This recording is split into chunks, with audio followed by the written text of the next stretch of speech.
is a part of the program. Okay, for those of you who aren't aware, the Teaching Safety is a program that developed for people recovering from substance abuse who have a trauma background, which is the vast majority of people who are recovering from substance abuse. Anybody else? Yes. Can you repeat the question? I'm sorry, I came in late. I was just wondering why people came to this room, and what you're interested in is, and if you want a little something about what you're up to. Okay. I'm very interested in the feminist theory orientation of counseling and trauma in general. I'm very interested in women's issues, children's issues, definitely a lot of stuff with delinquent juveniles in the DJ system and trauma involved in that and before that. So, yeah. Yes, I'm mental health counseling as well, and I'm interested in going into neurofeedback therapy, focusing on PTSD. Okay, come back there. I'm interested in learning more about trauma. I have some clients that I work with doing some trauma-focused CBT. So. Okay. So I was asked not to hit this for a few minutes, so I'll hit it now.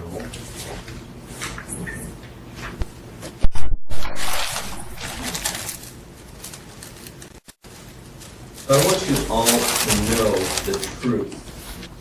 I have no fear of Blackboard. All that stuff this morning, the bottom line is that Dr. Walker has a lot of trouble taking no for an answer. My plate is full at the moment, but since she's relentless and she eventually talked me into doing forensic work, it's probably just a matter of time before teaching the online master's program. We'll see. So, let me say a few words about the trauma program at NOVA on the main campus in Davie. Our doctoral clinical program has a very interesting situation because for many years now, for many years now we've had our own clinic. That's not terribly unusual, but it's a very large clinic system. We treat over 1,000 people each month. And there was a time when we were the community mental health center for the western end of greater Fort Lauderdale, Broward County. We no longer are the mental health center, partly because just to be paid. The money we were receiving was not covering the services we were mandated to provide. So we basically continue in a very similar structure where each faculty member runs a clinic that's a training clinic.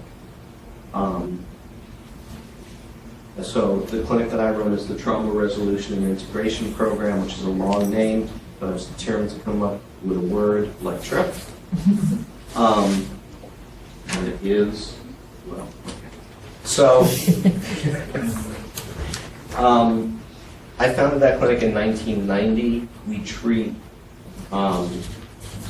adults age 18 and up with any kind of trauma. So the thing about these clinics is it is a service center. We treat the community in these clinics. It is a training center. The entire staff of the clinics consists of doctoral students who are being trained in that particular specialty area. So the students in TRIP are being trained by me in how to work with traumatized clients. And it's a research center. So for those of us who are researching in the area of our clinic, the clients are our subjects for many of our studies. We don't restrict ourselves to that. But if you're going to do clinically relevant research, it's very nice to have that access to clients who are being treated for the kinds of things that you specialize in. So at TRIP, we conduct research on trauma, dissociation, which is actually the third most common type of psychological symptom behind anxiety and depression, is what the research shows. Unfortunately, in most mental health training programs, there's almost nothing, if not nothing, covered about dissociation. And if we have time and you're interested, I might talk a little bit about that later. So you each have copies of this, and they actually bothered to copy them out in color. So at the bottom of some of these slides is the URL, the link for the, so this is the link for the trip page of the NOVA site. I would love to tell you that somebody at NOVA Southeastern's main campus was brilliant, realized that there are a lot of clients in any general clinical population who have trauma-related problems, and decided to attract a lot of faculty who specialize in trauma. But the truth is, it's just an accident. Most graduate programs don't have a single faculty member who specializes in trauma. At NOVA, we have, at least 8 to 10 faculty who have a specialization in trauma. So I specialize in treating traumatized adults, and the TRIP clinic is the center of my activities on the main campus. My colleague Jan Faust specializes in treating children and adolescents who have a trauma history. So we take the folks who are 18 and above, and she takes the folks who are 17 and below. Her program is called CATSB, which stands for Child and Adolescent Traumatic Stress Program. Same model. The staff are doctoral students learning how to do that kind of work. They're treating people in the community, and she collects research data from the clients who come through the program. Dr. Vince Van Hasselt, who is one of the faculty members on the online forensic program, very interesting guy. He got his doctoral degree in psychology, specialized in interpersonal violence, including domestic violence, became fairly prominent, researched, published, and then as part of his interest in domestic violence, started writing in police cars when they would respond to domestic violence calls, got the bug, and decided to go to the police academy, and he is now, in addition to being a faculty member at NOVA, and a research psychologist in interpersonal violence and a clinical psychologist in interpersonal violence. He is also a police officer in the Plantation Police Department, which is suburban Fort Lauderdale. Of course, Lenore Walker specializes in domestic violence as well as forensic work. We have Dr. Jeff Kibler, whose research is primarily on how trauma affects physical health, leads to various medical ailments. Dr. Anna Finn specializes in sleep disorders and does some research on the effect of trauma on sleep disruption. Dr. Stephen Messer specializes in military trauma. He did work with the Veterans Administration Hospital at one time. Dr. Scott Poland, whose PhD I left off the end of his name because I am dissociated myself and I was distracted, specializes in school violence. He responded at Columbine, does a lot of talking about school violence and the problem of suicide among youth. And Dr. Alexandra Kook does some research and writing on amnesia for traumatic events. So again, the URL is at the bottom of that slide that lists that for the Institute on Trauma and Violence, which is the umbrella term that we use that ties together all the activities in our department that focus on trauma. So a colleague of mine, how many of you are familiar with Christine Courtois? Do you know that name? Christine Courtois is like, in the same way that Dr. Walker is a pioneer in domestic violence, Dr. Courtois was a pioneer in child abuse and adults who were abused as children, and especially childhood sexual abuse history adults. So she and I have written a number of articles about how prevalent trauma is in clinical populations and yet how little training there is in trauma. And actually one of our graduates, Joan Cook, who graduated from our doctoral program, let's say 15 years ago, went on to the faculty at the University of Pennsylvania and then the faculty at the University of Columbia, and is now at Yale University and organized a conference last year that was aimed at eventually getting the American Psychological Association to promote more trauma training in graduate programs. So, and the American Psychological Association has been very excited about that conference, so we're very excited about that. So the relevance of trauma to clinical psychology practice. I'm going to speak first about clinical psychology and trauma, and then about forensic psychology and trauma. Interestingly, when we first kind of rediscovered trauma, if you look at the history of psychology, the roots of psychotherapy are intertwined with trauma. Sigmund Freud's first theory of what causes psychological problems was about trauma in childhood. Changed that theory for reasons we won't. Actually, nobody quite knows, except it didn't go on very big when he suggested that a lot of children were being sexually molested. This was back in Victorian Vienna, where when a woman was pregnant, when a woman of the upper classes was pregnant, she would not leave the house for 9 months because somebody might notice that her belly was big, and then they might start thinking about how it got that way. So pregnant women would stay in the house because, God forbid, anybody was thinking about how they got pregnant. So it was in that atmosphere that Freud, was suggesting that a lot of people had psychological problems because they were being sexually molested as kids. Didn't go over very big, so he decided to change the theory on that. But what isn't widely known is that Freud was not the first person to be doing psychotherapy. And a couple of, at least a decade or two before Freud, there was a psychologist in France named Pierre Janet. A lot of his work was about working with people who were traumatized and doing therapy with people who were traumatized. And he probably had an influence on Freud's work. So when we kind of rediscovered trauma in 1980, which seems like a couple of weeks ago to me, probably.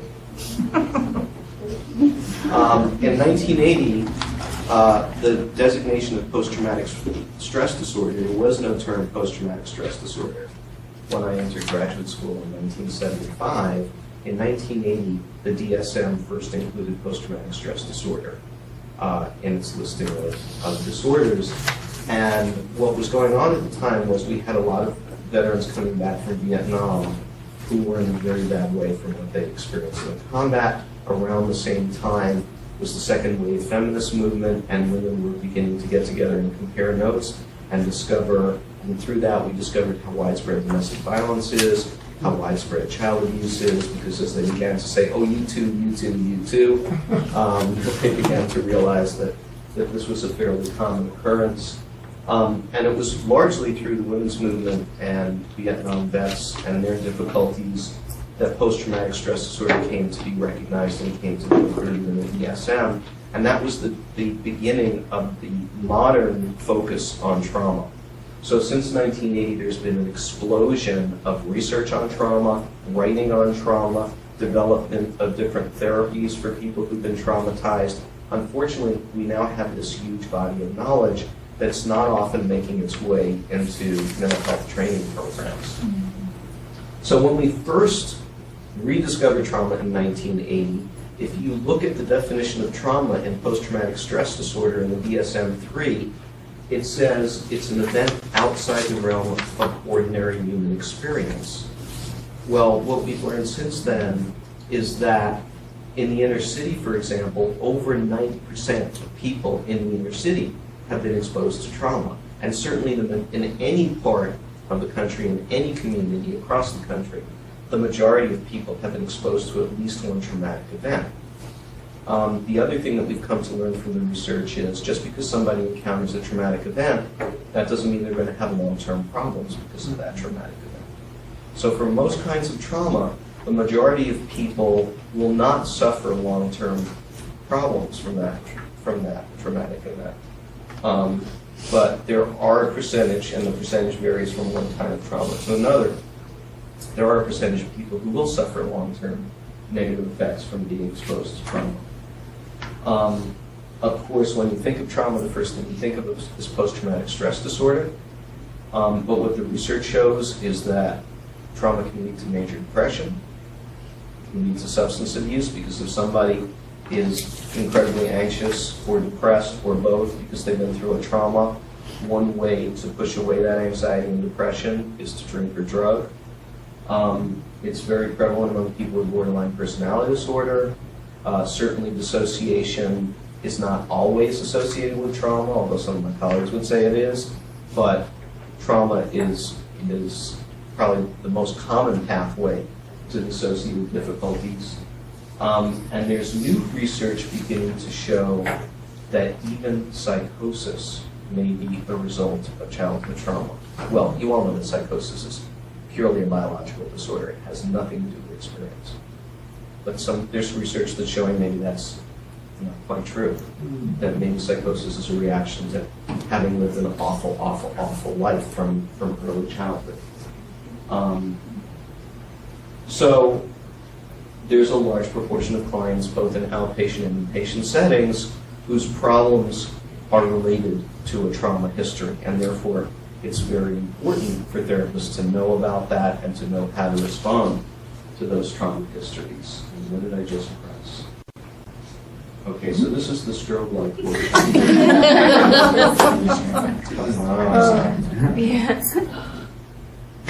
Okay. I would have no problem handling blackboards.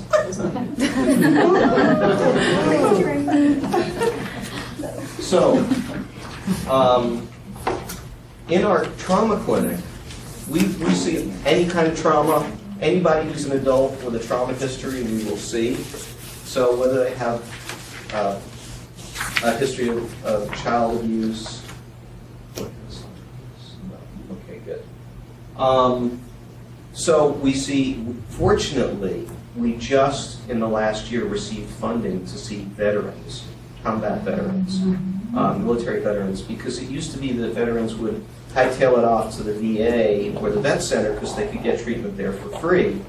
Unfortunately, what the veterans tell us is that it was very hard to get treatment, and the treatment wasn't quite what they were looking for. But now we have funding so they can come to us, which is great, because our students in training get to see what combat and military trauma looks like and get to learn how to work with it. Our veterans, we have a very active student veteran group on campus who's very excited about partnering with us and directing their members who need treatment over to us. So we see military trauma, we've seen survivors of political terrorism and torture, we've seen survivors of domestic violence, but by far the most common trauma that we see is extensive child abuse. At least 80%, if not 90% of the folks who show up on our doorstep, they may have other kinds of trauma later in life, but the vast majority have extensive child abuse histories. So I kind of hit this already before. So common diagnoses that you see with trauma, post-traumatic stress disorder, obviously, complex PTSD, which I'll come back to in a minute, major depression, the dissociative disorders, substance use disorders, borderline personality disorder, traumatic brain injury, simply from people, for example, being repeatedly physically assaulted, or having serious life-threatening accidents where they have a blow to the head that may affect their brain functioning. And again, there's new research suggesting that psychosis may be a function of trauma. Our average client in TRIP who has an extensive child abuse history has post-traumatic stress disorder and major depression, and either current substance abuse or substance abuse history, and dissociation, and quite often, although not all the time by any means, borderline personality disorder. And what complex PTSD really means is somebody who has multiple difficulties as a result of trauma, and therefore it's a very challenging and complicated thing to help somebody who has several of those challenges to meet all at the same time. If we go back beyond diagnoses and talk about the kinds of difficulties that traumatized people face, almost always very high levels of anxiety. we routinely ask our clients on a 0 to 10 scale, and I promise you I'm going to shut up eventually and we're going to discuss. But on a 0 to 10 scale, where 0 is completely calm and 10 is the most anxious they've ever been, the vast majority of our clients tell us that they are always at a 7 and above. They live their lives between a 7 and a 10. Now, routinely, I will say to these clients, it's the weekend, you have no responsibilities, there is no pressure on you whatsoever, then where's the number? And they always go, well, then the number goes all the way down. And I go, well, okay, but give me a number. It goes all the way down to where? And they always say, all the way down. And I go, number please, where's it go down to? And they always tell me, it goes all the way down to a 5. Because they can't even imagine that a human being ever gets below a 5. 5's in the middle. So to them, that's about as low as you can go. And so at that point, I'll say, so those folks out there walking the street who didn't go through what you've been through, do you know that most of them, unless some idiot cuts them off on the road and their anxiety spikes, most of them, most of the time, are living between a 0 and a 2. Now, one of my clients at this point, his mouth dropped open. He said, what? They're living between a 0? You mean that those people out there who didn't grow up in hell like I did are experiencing what I used to experience when I used to shoot up heroin? Yes, and that's why he was shooting up heroin. Because if you live your life at a 7 to a 10, you will do anything to get relief, even if it's just for a little bitty period of time. So highly elevated distress is very common. Spaciness, to me, is the core of what dissociation is. Difficulties with concentrating, memory difficulties, and a lot more exotic kinds of things are dissociated results of trauma.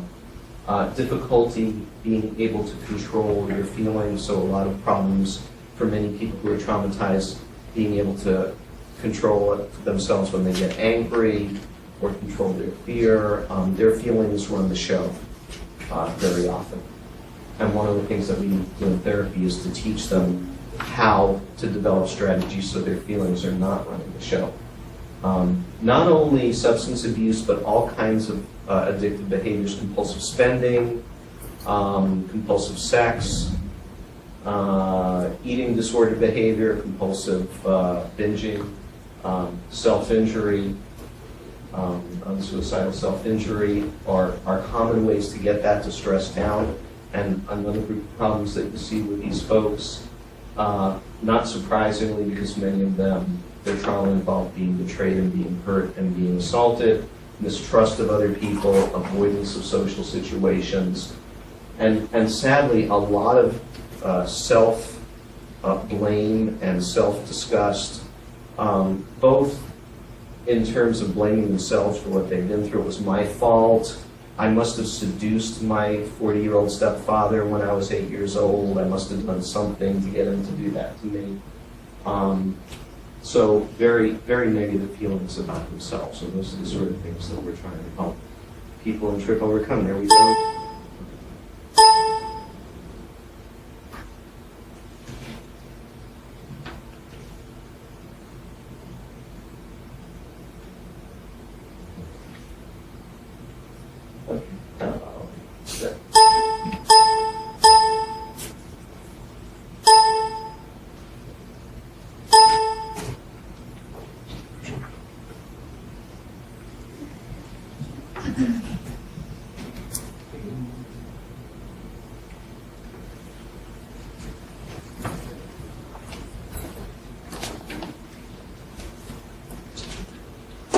We doing this? What time is it? 12:57. Okay. So let me stop and see if there's anything you want to discuss or any questions you have before I go on and talk some about the applicability of trauma to forensic work. Yes. Wouldn't it also depend if you were taught coping skills as a Oh, child? yes. Oh, yes. Whether or not you have that or not. So we have a model of therapy that we've developed at TRIP. One of the things that I find very disturbing is that there's one thing that therapists know about trauma, even if they haven't been trained about trauma, which is if someone's been traumatized, they need to face what they've been through. Okay? Well, the problem is, if you don't have coping skills, the same trauma that knocked you on your butt when it first happened is going to knock you right back on your butt when a therapist says, let's talk about this. And it's very easy for people to get worse in a hurry instead of better if the therapist marches them into the trauma prematurely. So we developed a model of treating survivors of long-term child abuse at TRIP called contextual therapy, which refers to understanding that when children are growing up mistreated, they're growing up in a context, in a family context, where they're probably not being taught coping skills, not being cared for and loved. And therefore, not only are they getting the wallop of the trauma, but they're also getting the wallop of not getting what children need in order to develop into well-functioning adults. So even if you take the trauma out of the picture, often these are people who don't know how to feel connected to other people, how to get along with other people, how to control their emotions, how to think things through in a logical way. They've missed out on a lot developmentally, they've missed out on a lot of coping skills. And so our treatment model, especially for people with long-term child abuse histories, is let's start by trying to give you what you missed out on growing up. So instead of feeling like a child in an adult's body, you feel and are being able to function as an adult, and then you can do the difficult work of working on the trauma and benefit from it instead of suffering from the trauma. Did I see a hand over there? Yeah, but when you mention that, dealing with people that have been through trauma, a lot of times the people that put them through trauma are the ones that went through trauma themselves. Oh, right? yeah. Oh, yeah. So they're not going to be exposed to coping skills because those same people that put them through the trauma don't know how to cope. Right. It's not like, well, I think I just won't give my kid what they need. The parents don't know, right? Right. And so how are you going to teach someone what you don't know? Right. So, yeah, I mean, this isn't about blaming anybody, right? But it's about recognizing that especially for people who have a long history of child abuse and neglect, that simply rushing to the trauma, it's as you said, if you don't have the coping skills, then being confronted with the trauma is just going to overwhelm you. At some point it may be useful to face the trauma and come to terms with it, but first you need to be equipped. And the analogy that I use with my clients is it's a perfectly sane thing to go skydiving. There's actually someone in this room who went skydiving. That's 18 or perfectly sane people do that. But if you're going to go skydiving, you need to make sure that you've met 3 conditions. You need to have a parachute. You need to make sure that the parachute works. And you need to know how to use it. Okay? And not having coping skills and facing and being confronted with the trauma in therapy is like jumping out of a plane without a parachute. So, so everybody who's watched Oprah says, well, I know I'm only going to get better if I face what happened to me. And it's like, well, wait, before we jump out of that plane, let's make sure you have a parachute that works and you know how to use it. So we do a lot of work in therapy long before we go to dealing with the trauma and make sure that people have the coping skills and the functioning skills to make the present effective. Because if they're not solidly doing well in the present, when they go to deal with the trauma, they're going to get pulled back into the past. And it's going to feel like it's happening all over again, and it's going to haunt them even more intensely than it really was when they came into treatment. So thank you for that question. How do you know when someone's ready? They're not cutting themselves. They're not getting drunk in order, on a daily basis. They're not terribly, their anxiety has gone from a 7 to 10 down to a 4 or below. They're not horribly depressed. They're not making suicidal gestures or thinking about it. If they're actually employed and financially, supporting themselves, and they've gotten to that point when they weren't before, And if they have relationships in their everyday life, so there are people who can be there for them, right?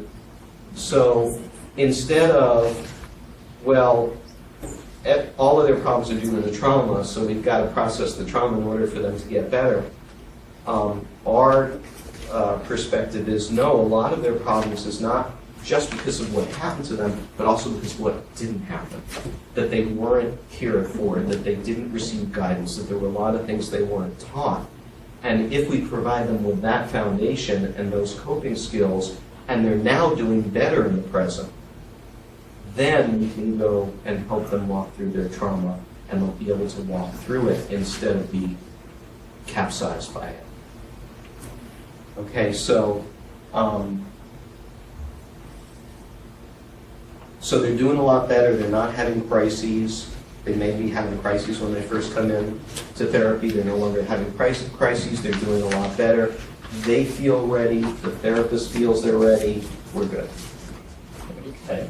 I mean, I have a whole chapter that I wrote in the book about how you assess when somebody is ready to benefit from trauma processing instead of that they're likely to be hurt by trauma processing. It's called Not Trauma Alone. It's all about contextual therapy. It's on Amazon, Not Trauma Alone. Did I mention the name of the book? It's Not Trauma Alone. So, Not Trauma Alone.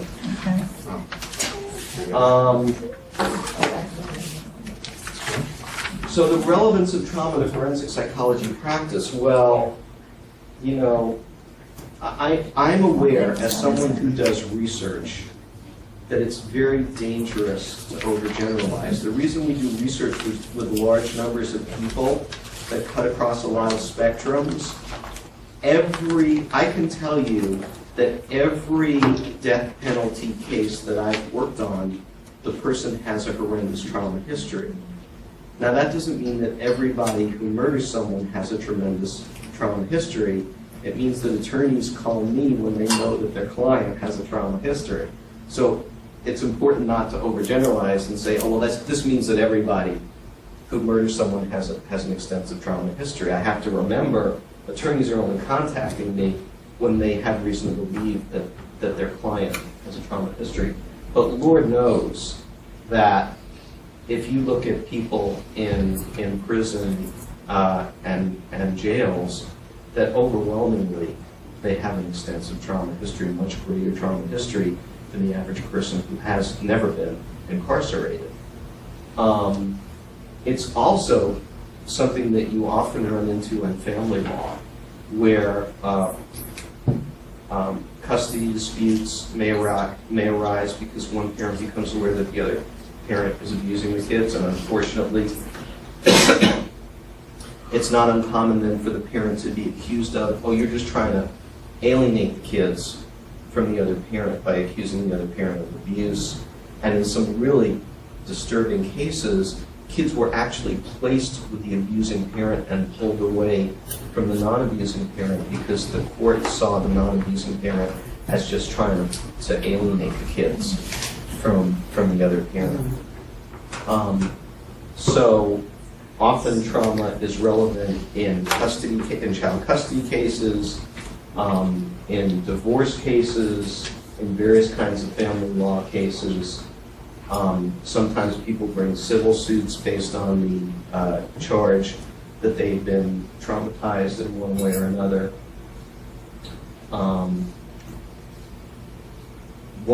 I think one of the things that's really, the first attorney, and I was actually a public defender, who retained me to assess a murder client, said to me, you are the front of a new wave. It's just a matter of time before judges and attorneys begin to realize how relevant trauma is to so many of the things that we do in court. And there's going to be a huge call for people who specialize in trauma and dissociation to mental health professionals to be doing expert witness testimony in court, because it really helps to understand why people do some of the things that lead them into court. So trauma dissociation can help explain criminal behavior in some instances. In some instances, it can be grounds for an insanity defense. And, as you heard this morning, most of the work that I do is in capital mitigation, trying to help the jury understand, yes, you found this person guilty, but if you understand how they got to be where they are and how they came to do what they did, maybe you'll decide that they shouldn't be executed, just locked away for the rest of their natural lives. Okay.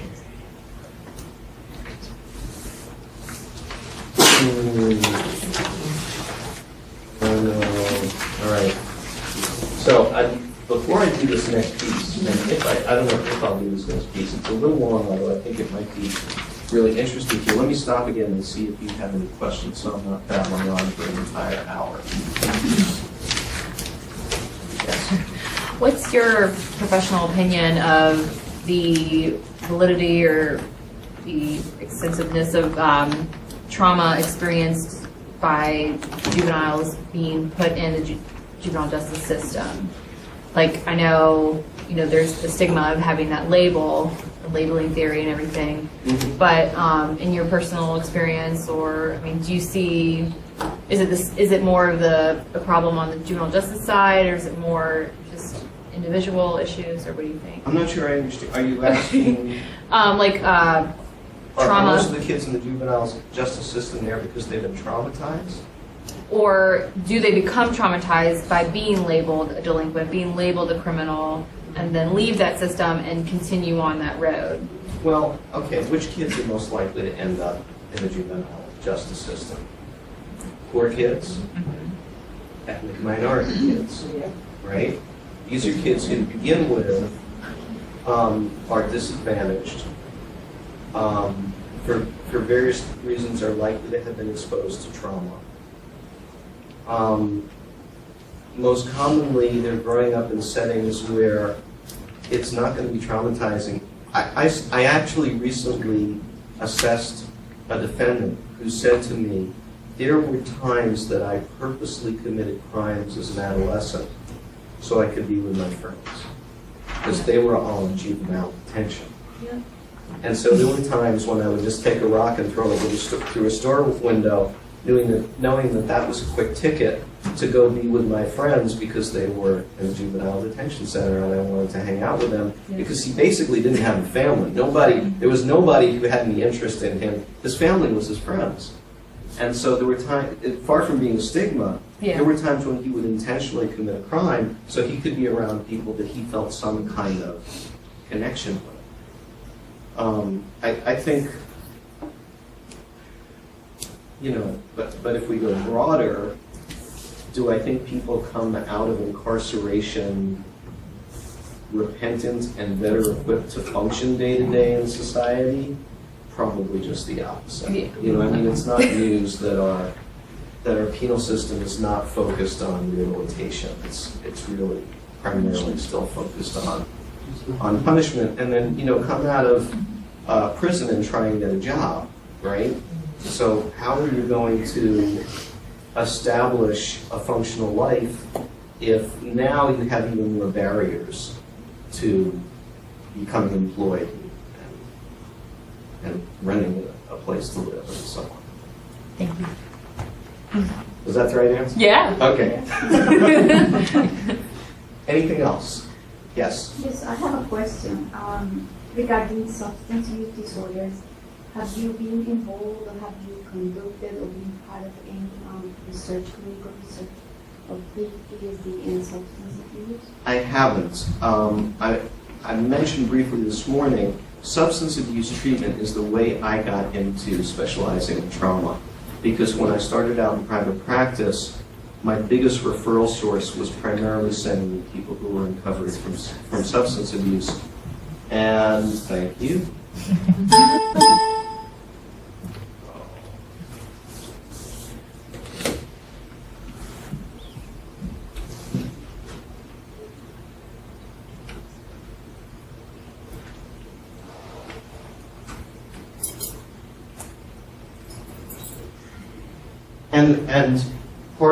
And initially they were sent to me for assessment, and then sometimes they would continue with me in therapy.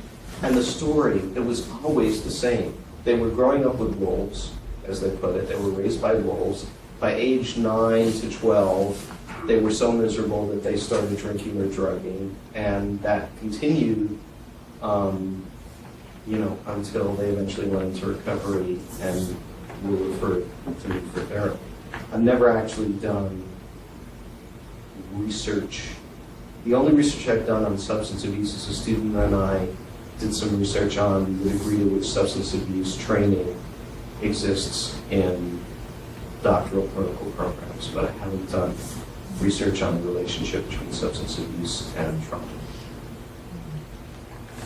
Anything else? Yes.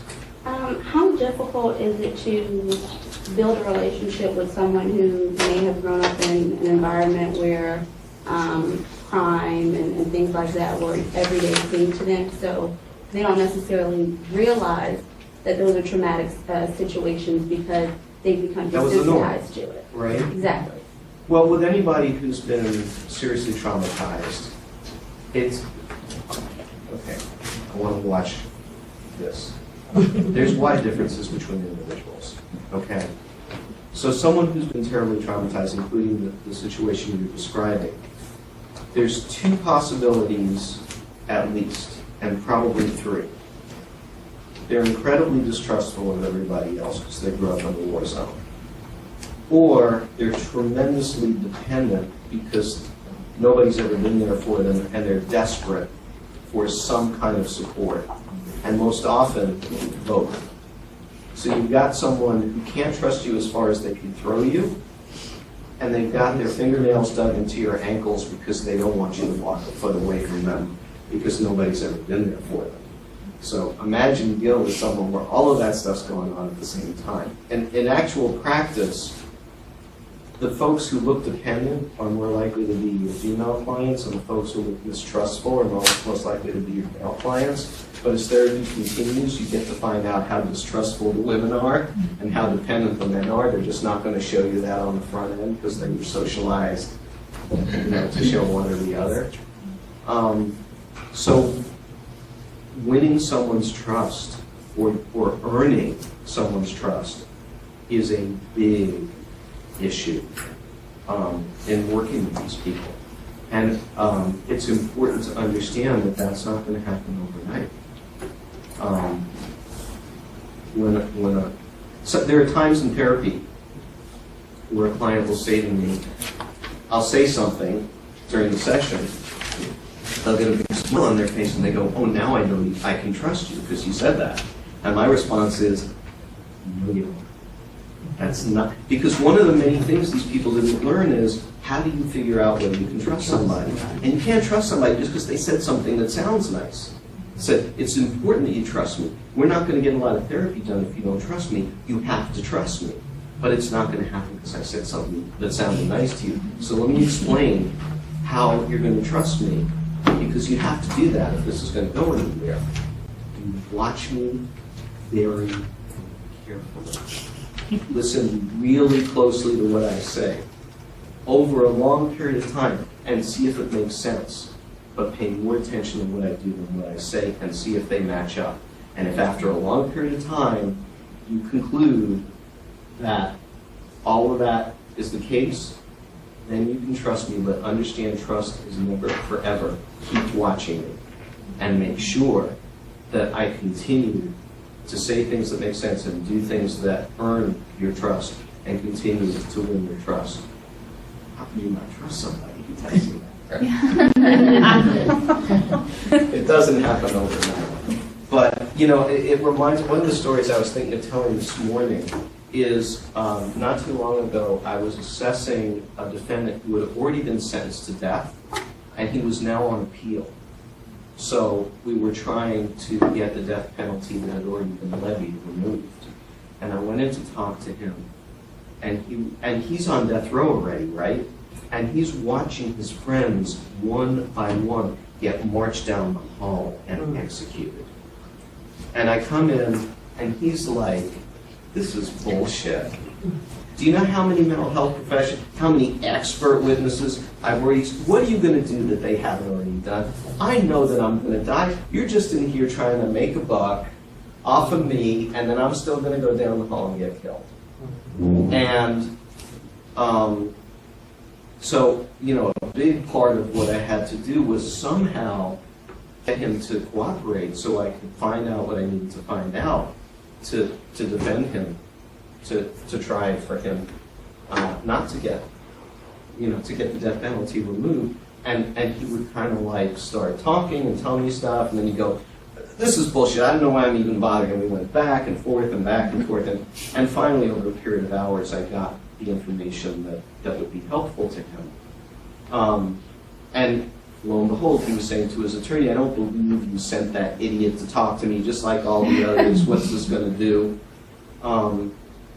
Now, one of the things that's really painful sometimes when I do that kind of testimony, I'm sitting in the courtroom talking about the awful family that this person grew up with, and the family's sitting there, right?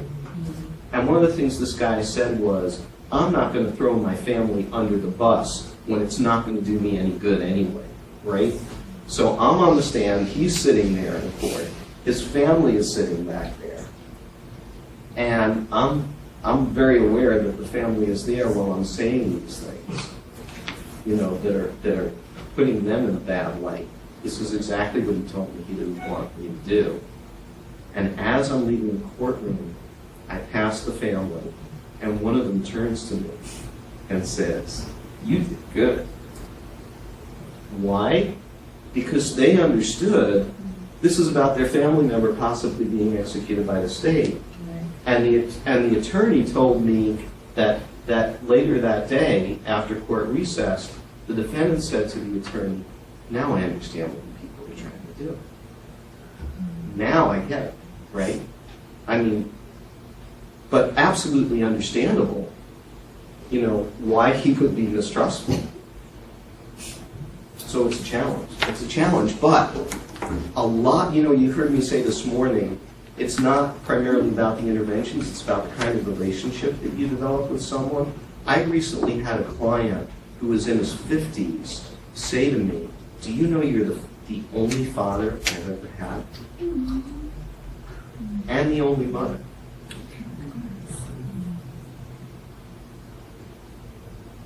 And he is living a life, he is employed for the first time in his 50s, self-supporting, beginning to learn how to get close to people, and living a life, very bright person with a lot of abilities that have never been tapped because he's been so hampered by what he grew up with, and beginning to live a life he's never been able to live before. That's just, talk about golden moments. Okay. We have 10 minutes. 10 minutes? Should I do this or should we talk more? Tom, you got more you want to discuss? Is there a hand? No. Okay, you come up with something. You want to hear about this 10 stuff? minutes is not enough. Let's just go. Okay, this is great stuff. I think Judge Wren mentioned this morning. This is a powerful, powerful study. Most studies in psychology, if you've got 50 people in the study or 100 people in the study, you're doing pretty good. This study had 17,000 people participating in the study.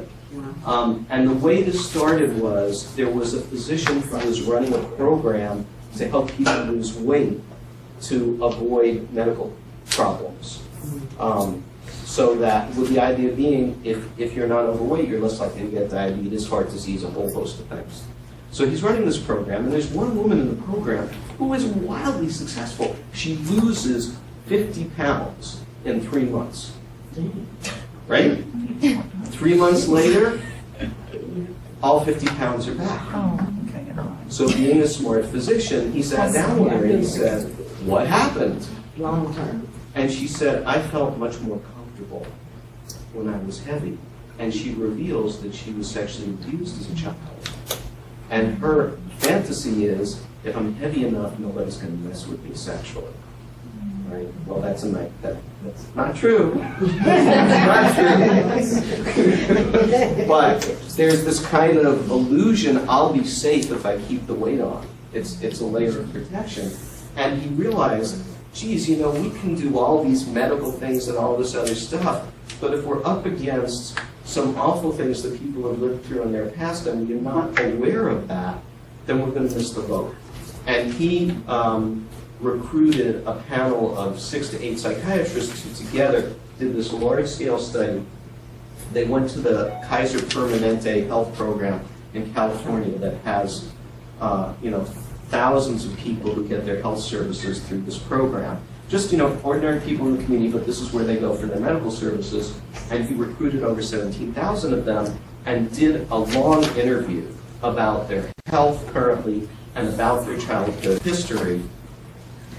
And what was embedded in the interview were questions that revealed whether these people had experienced any of these 10 things: childhood physical abuse, childhood sexual abuse, childhood verbal abuse, childhood physical neglect, not getting adequate food, clothing, shelter as a child from your family, childhood emotional neglect. I've had clients who were dealing drugs by age 10. Because, one death penalty client said to me, my mother taught me right. She taught me I had to earn a living. She, I won't go into the whole story, but he said she taught me I had to earn a living. So, basically by age 10, she said, you want food, you want clothing, you want nice shoes, you need to pay for them. So he became a drug dealer. And she was all for that. So that's what she taught. You need to take care of yourself. So in terms of childhood physical neglect, you want food and clothing, you need to provide it for yourself at age 10. Childhood emotional neglect. So those are all abuse and neglect variables. They also looked at whether the person lost a parent when they were growing up to death or separation or divorce, whether there's domestic violence in the household, whether they grew up in a household where someone attempted suicide or had serious mental illness, whether there was a member of the household who was in prison or jail, and whether there was a member of the household with alcohol, substance abuse problems. I want to point out to you that only the things in red are traumas. So this isn't all about trauma. It's about factors in someone's childhood that can have a negative effect on them later on, not just trauma. And what they found is, if you had one of these items in your background, you were significantly at greater risk for a whole range of problems. You have one of these, you're at greater risk. That doesn't mean it's going to happen. Greater risk for alcohol abuse, heart disease, depression, drug abuse, just a whole range of both psychological and medical problems. And the more you had, the more at risk you were. So that it's what's called a dose-response effect. The greater the number of these factors in your background, the greater the number of problems, medical and psychological, you were likely to have, and the more severe they were likely to be. I have yet most of the death penalty. So if you look at the general population, a little over a third of people in the general population have none of these in their background. And then about a quarter have one. So add this together, you're over 60%. And that means the majority of people in the general population have either one of these in their background or none.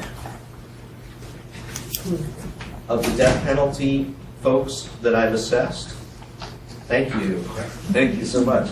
Most of them have 10. I've never seen a death penalty defendant who didn't have at least 7. Okay?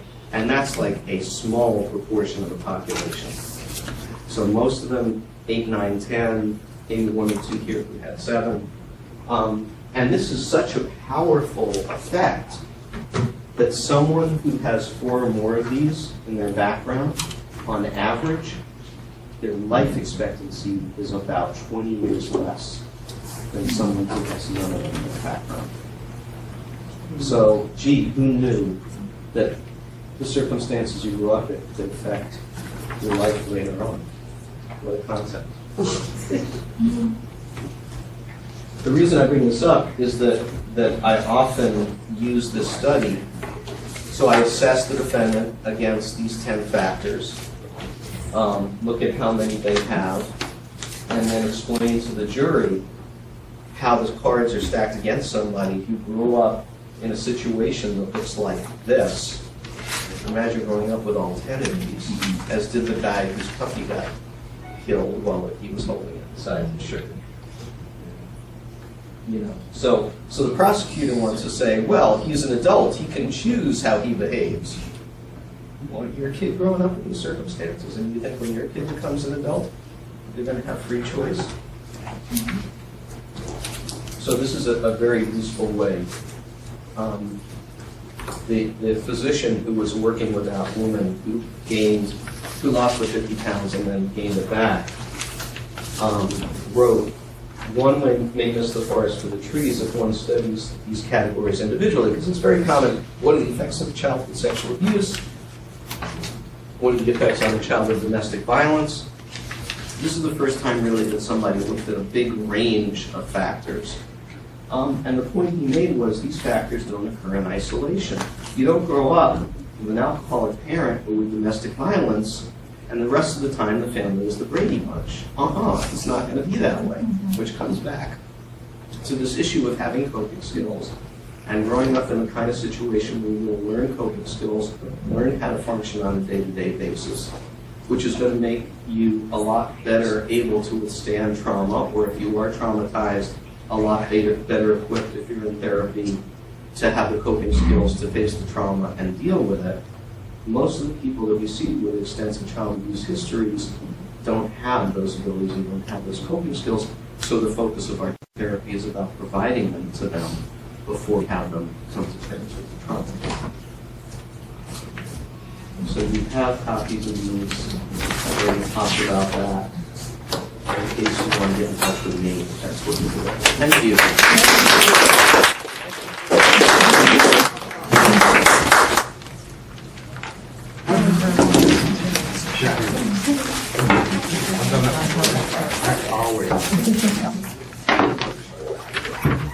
And just to let you guys know, if anyone's not planning to do a second breakout session, please drop off those surveys that you hopefully completed in front of the elevator there.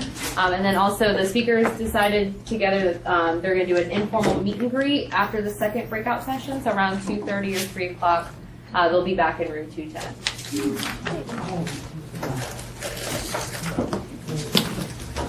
Thank you all for coming. Thank you.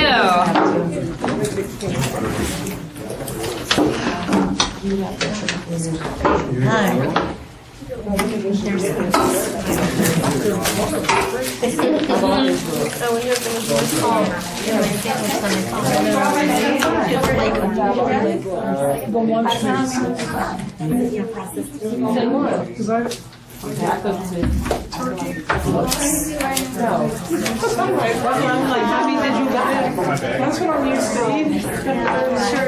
Yeah, that's the one that you gave us. Oh, that's not bad. I have to buy for sure. My supervisor. She don't have it? Yeah, she got it. What's going on? Because she usually on a daily basis. What's it called? And I don't know. And there's another she told me to get Loving What Is. It's an organization disaster situations, and I do trauma training, and it's very legitimate, driven by Charles Bigley and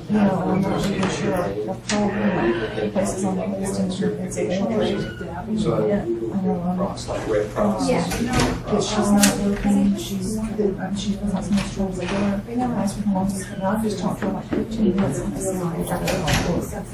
she, when they got to my house, and she said, So I want like to know, like, sit down with them, like, what's the, like, what kind of process? she may have been. Oh, really? She wants to be in an outreach, she wants to be in an inpatient. Yes, she told me yesterday because after a year. Are